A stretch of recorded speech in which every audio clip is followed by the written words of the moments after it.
Quiero predicarles en esta mañana bajo el título Profetizando sobre huesos secos. La visión del valle de los huesos secos, sin duda alguna, ha sido objeto de múltiples interpretaciones por eruditos bíblicos a través de los años. Algunos lo ven como una predicción sobre el retorno de los exiliados, es decir, Israel, la resurrección y restauración del pueblo de Dios. Recordemos que los judíos antes de 1948 estaban exiliados por toda la tierra sin lugar propio, ni ejército para defender su independencia como nación. Esto inició en el año 70 después de Cristo, en el 9 de Aviv. Jerusalén fue tomada por un general llamado Tito y el templo de Jerusalén fue derribado y destruido. De ahí en adelante, hermanos, los judíos fueron dispersados por toda la faz de la tierra y por generaciones los judíos han sido un pueblo odiado por muchas naciones, perseguidos y martirizados. En 1933, usted lo sabe bien, la historia nos deja la tremenda cicatriz de Israel,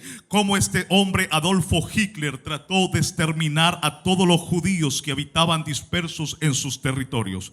Hitler, basado en una ideología del mismísimo infierno, quería desaparecer de la faz de la tierra al pueblo de Dios. Y es así como se formaron los campos de concentración nazis y el terrible holocausto para los judíos. Dicen aún los historiadores hasta el día de hoy que quedaban montañas de cuerpos calcinados de los judíos de todas las edades, huesos de niños y mujeres enterrados en fosas que aún existen en la antigua Alemania. Los mataban de diferentes formas: cámaras de gas, quemados vivos por agotamiento físico, por envenenamiento y torturas. En 1942, los reyes Fernando e Isabel de España expulsaron a todos los judíos sin permitirles llevarse nada de sus pertenencias. Y fue así como los judíos se tuvieron que refugiarse en naciones fronterizas, cambiando sus apellidos para esconder sus orígenes hebreos por el temor de ser expulsados también de allá. Toda la vida los judíos estuvieron desterrados de su tierra, dispersos, divagando de aquí para allá. Nadie apostaría que los judíos algún día podrían volver a ser una nación. Pero Dios había profetizado que los huesos secos volverían a unirse y a revivir. Alabado el nombre de Dios. Y es así como un 14 de mayo de 1948 a las 4 de la tarde, un hombre llamado David Ben Gurión levantó la mano y declaró a Israel un estado otra vez y dijo: Israel es una nación independiente y soberana y le pertenece a Jehová de los ejércitos. Ese día Dios hizo que la higuera reverdeciera y los huesos secos se comenzaran a juntar. Déjeme decirle una cosa, iglesia, porque cuando Dios promete algo, lo cumple. El Dios al que usted y yo servimos es un Dios que da vida a los muertos y llama a las cosas que no existen como si existieran. Por eso, amigo, usted que nos está visitando y hermano que vino esta mañana, usted no está viendo en este lugar ídolos de cera o de madera, objetos inanimados, sin vida y que no pueden dar vida. Aquí respetamos, claro que sí, la memoria del vaso que Dios usó para venir al mundo, una mujer llamada María. Pero no adoramos a María, no oramos, ni cantamos, ni alabamos a María, porque ella está muerta. Y el Dios que esta iglesia tiene está vivo. Aquí no adoramos muertos, aquí adoramos uno que vive por los siglos de los siglos. Aquí no adoramos a San Pedro como en otras religiones lo tienen a él casi como un dios. Aquí adoramos al que le dijo a Pedro: sobre esta roca edificaré mi iglesia. Aquí, hermanos, nos sacamos muertos del purgatorio.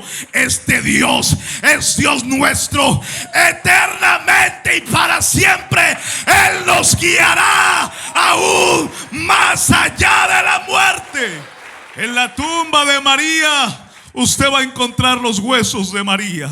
En la tumba de Mahoma usted va a encontrar los huesos de Mahoma. En la tumba del Buda ese usted va a encontrar los huesos. Pero si usted visita Israel y va a la tumba donde sepultaron a mi Jesús, va a haber un letrero que va a decir: ¿por qué buscáis de entre los muertos al que vive?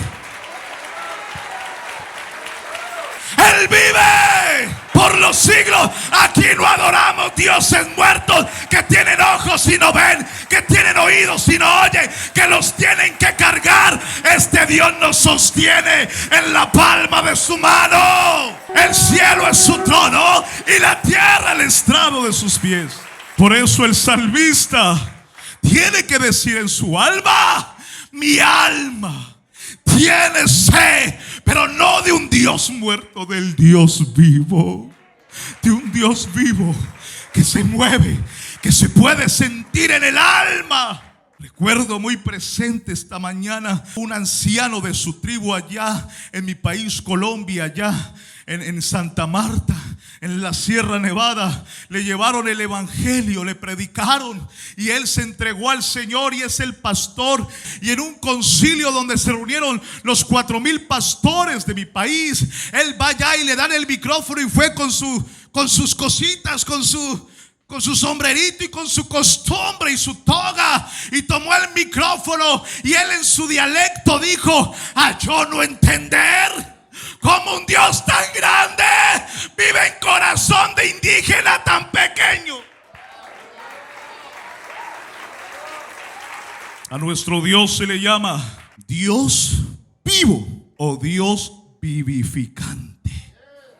Hermano José, ¿y qué quiere decir eso? Es decir, aquel que puede dar vida, resucitar y fortalecer al débil. Por eso me encanta lo que dice en Efesios 2:5.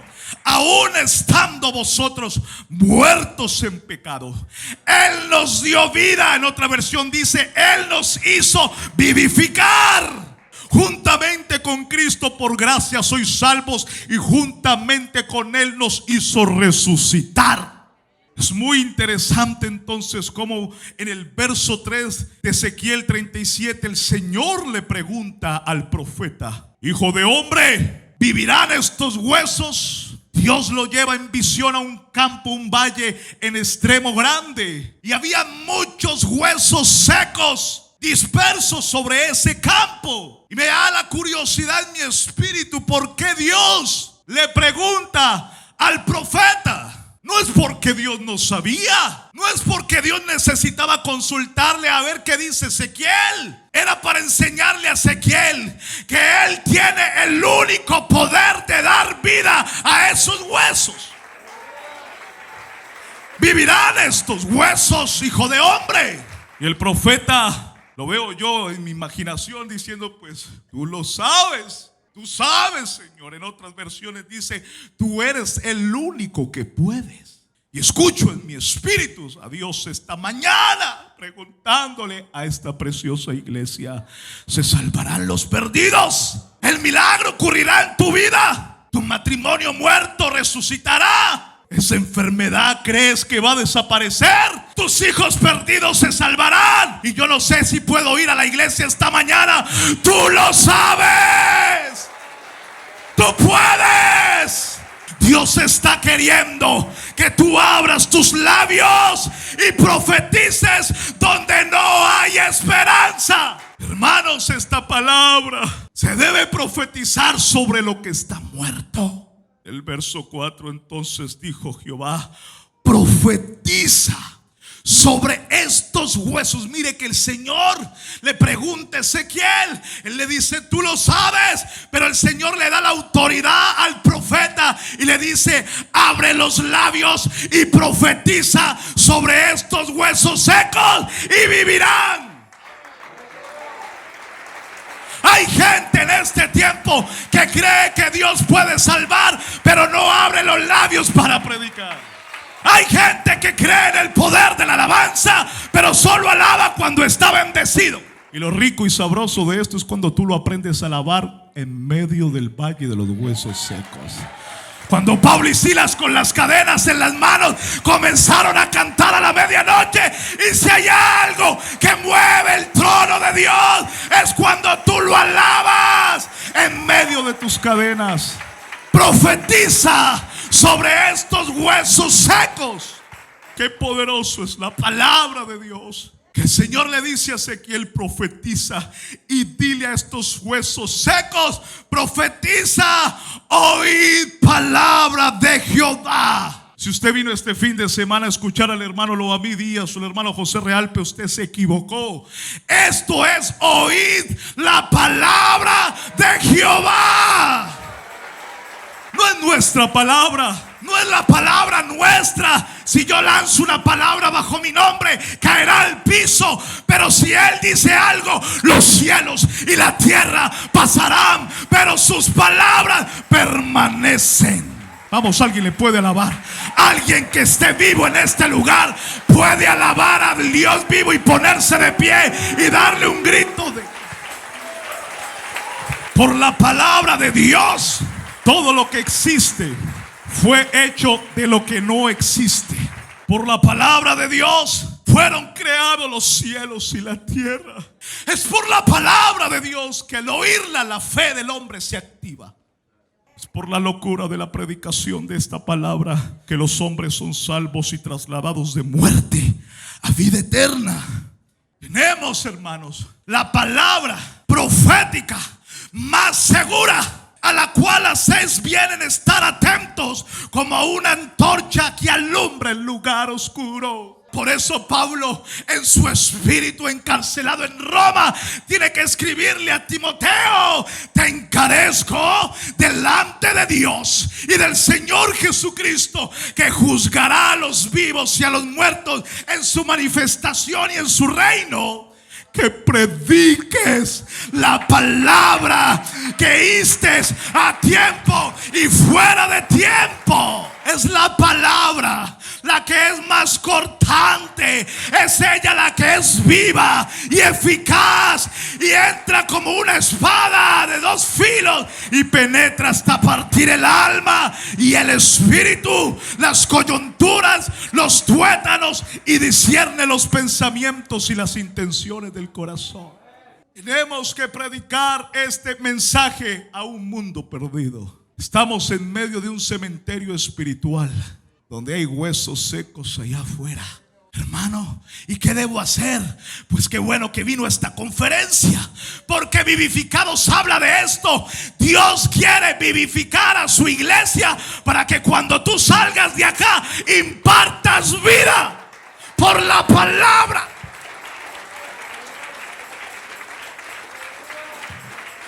Déjeme decirle algo.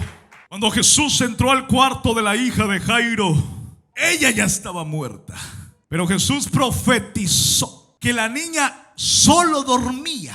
Y Jesús se acerca al cuarto, a la cama de la niña, y le dice: Talita cumi, niña, a ti te digo, levántate. Hermanos, escuche, Jesús es el verbo, es decir, la palabra hecha carne.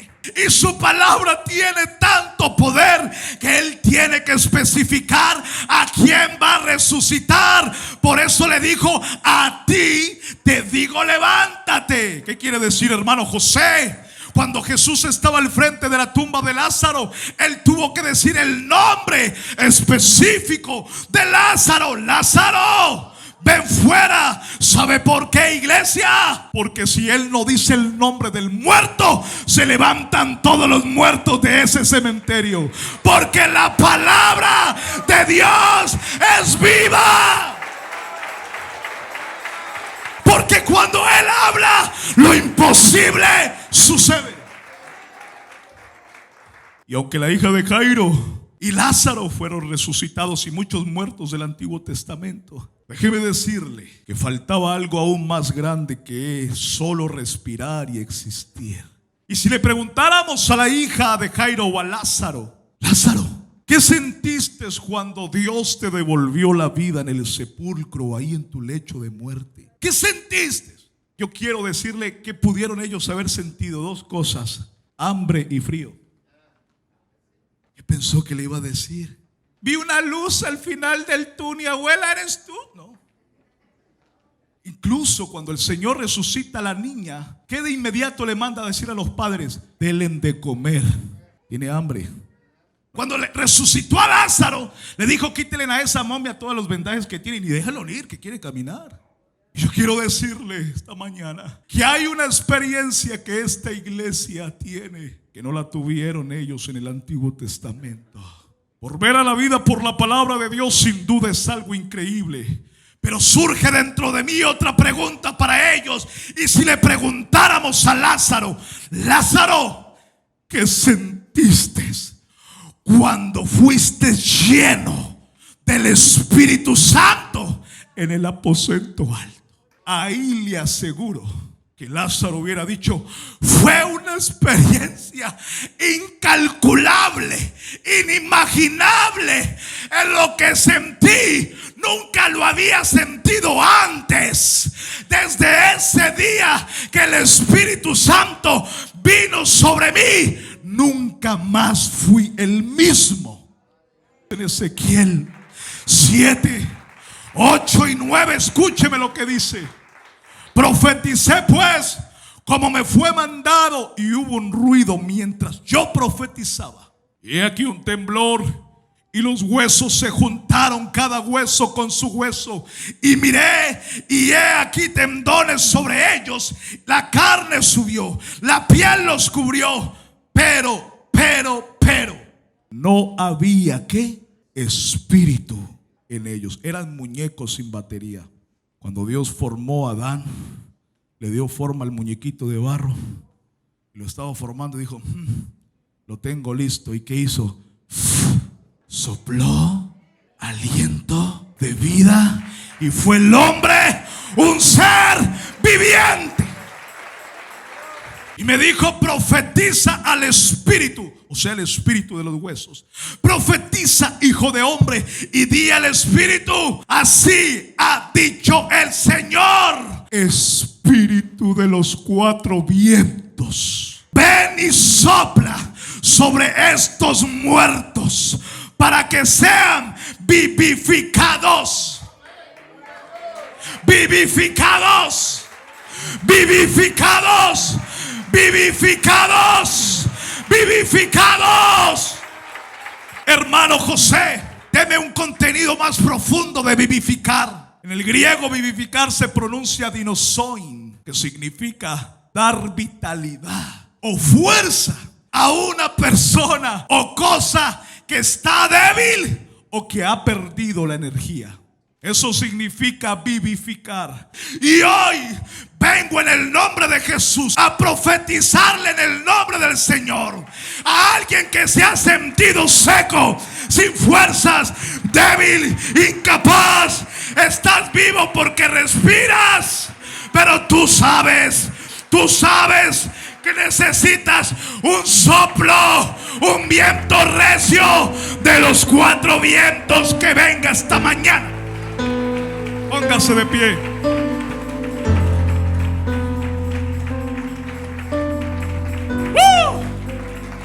Corintios 3:6 dice: pues Él nos ha capacitado para ser servidores de una nueva alianza, basada no en una ley, sino en la acción del Espíritu. Porque la letra mata, pero el Espíritu vivifica. Anoche que estudiaba esto hasta las 3 de la mañana, estaba ahí. Llegaban momentos donde tenía que arrodillarme, porque le decía al Señor: no quiero solamente poner letras en hojas, en mis notas. Y sentía como cada palabra que escribía, que el Espíritu Santo me daba, veía como huesos secos se comenzaban a unir. Matrimonios que están a punto de divorciarse comenzaban a unirse. Hijos perdidos que estaban en cantinas o que estaban en las drogas sentían un corrientazo y decían: ¿qué me está pasando? ¿Qué me está pasando? Es que una madre, un padre Padre, un intercesor, está profetizando sobre los huesos secos.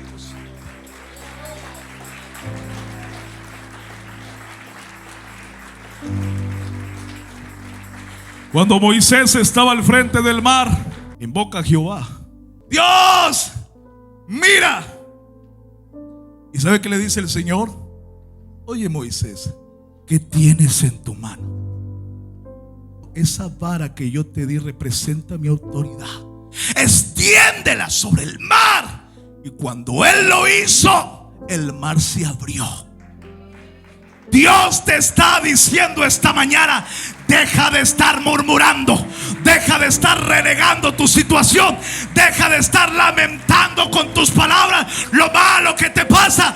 Cambia esa lengua y dile al Señor: Señor, voy a profetizar vida en medio del valle de los huesos secos. Y recibiréis poder cuando haya venido sobre vosotros, ¿qué? El Espíritu Santo. Y de repente vino del cielo, un estruendo, como un viento recio que soplaba, el cual llenó toda la casa. Este es tu día de Pentecostés, iglesia. Este es nuestro aposento alto. ¿Están listos para lo que Dios va a hacer hoy? No me escucharon. ¿Están listos para la manifestación del Espíritu? Porque este lugar va a haber un viento recio. Y si no has hablado en otras lenguas, y si no has recibido el bautismo del Espíritu Santo, vas al altar. Come on, iglesia, vas al altar. Vamos, familias, ven, iglesia. Alguien que necesite ser vivificado, venga al altar.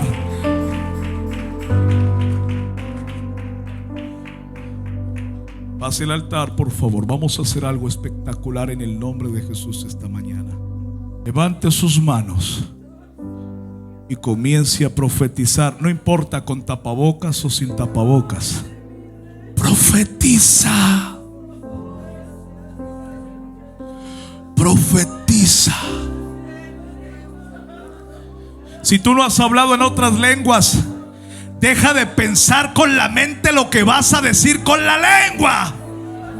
El Espíritu Santo dice: de su interior correrán ríos.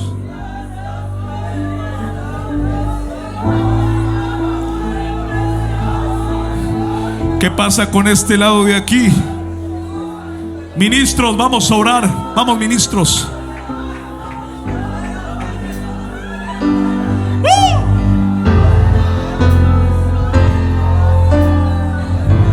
Eso es. Así ha dicho Jehová: profetiza sobre estos huesos secos y vivirán.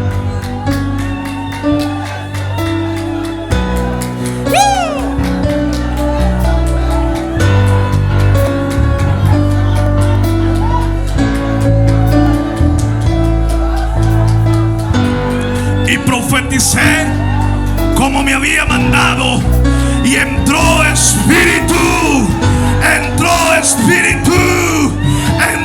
Espíritu en ellos, y vivieron y estuvieron a sus pies, y un ejército grande. ¿Dónde está el ejército en este tiempo? Porque nuestra lucha no es con armas bélicas ni con espada, no es con fuerza, no es con ejército humano, es con su Espíritu.